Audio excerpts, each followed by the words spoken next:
hea konverentsi väärtuste tuleviku tulevane osaleja.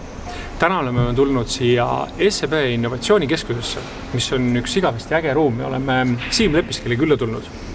Selleks, et küsida Siimu käest mõned küsimused. Tere, Siim! Tervitus! Kuule, ütle, Siim, innovatsioon. See on selline, ma ei tea, ma olen seda innovatsiooni sõna kuulnud mingi 3 aasta jooksul kõige tähtsama sõnana, sest kõik räägivad kogu aeg innovatsioon, sa pead kogu aeg nagu midagi tegema. Mis siis innovatsioon sinu mõistes on? Kusjuures on varem ka küsitud, et see tundub, et see trend on kuidagi tõusnud, aga ma vaatasin järele Google Trendsist, mis on hea tööriist, millega saavad hinnata, et kui populaarne mingi märksõna on, et see käib kogu aeg niimoodi tsükliti. Kõige populaarsem oli tal võib-olla mingi 5 aastat tagasi veel oli innovatsioon kuskilt tuleb, nüüd saadi aru, okei, see on normaalne asi, kõik peavad tegelema sellega.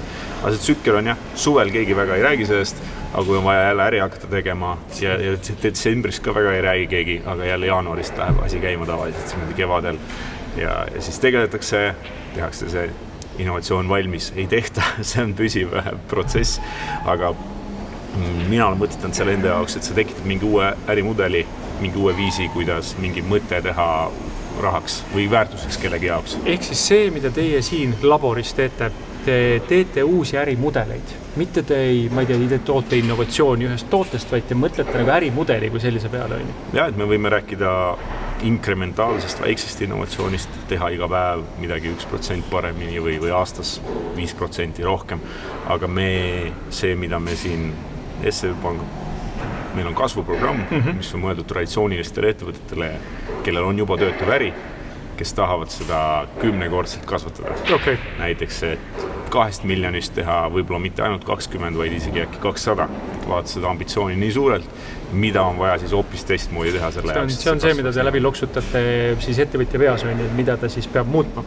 Väga hea, sa teed konverentsil ühe töötoa. Kas paar sõna sellest ka? Miks peaks, alustav ettevõtja noor inimene sinna tulema? Seal me vaatame üle põhilised ärimudeli komponendid, kuidas sa oled mõelnud oma ärimudeli ja kuidas teada saada, et see tegelikult ka töötab, sest põhiline viga, mis tehakse. Steve Blank on hästi öelnud, et no business plan survives with actual customers contact. Et sa võid igasuguseid plaane nuputada tarkade inimestega, sa arvad, et te olete teinud suurepärase plaani, aga hakkad klientidele müüma, keegi millegi pärast ei taha. Et kuidas õigesti teha seda klientide käest tagasiside korjamist, et see idee niimoodi sellise 1,5-tunnise workshopi jooksul natukene küpsetada üksteise peal läbi, julgeda rääkida sellest üksteisele ja saada seal aru, et mille poolest see tegelikult eriline on. Et anda sellist julgust, rääkida oma asjadest õigel viisil. Tuleb intensiivne 1,5 tundi. Tuleb tegus. Väga hea.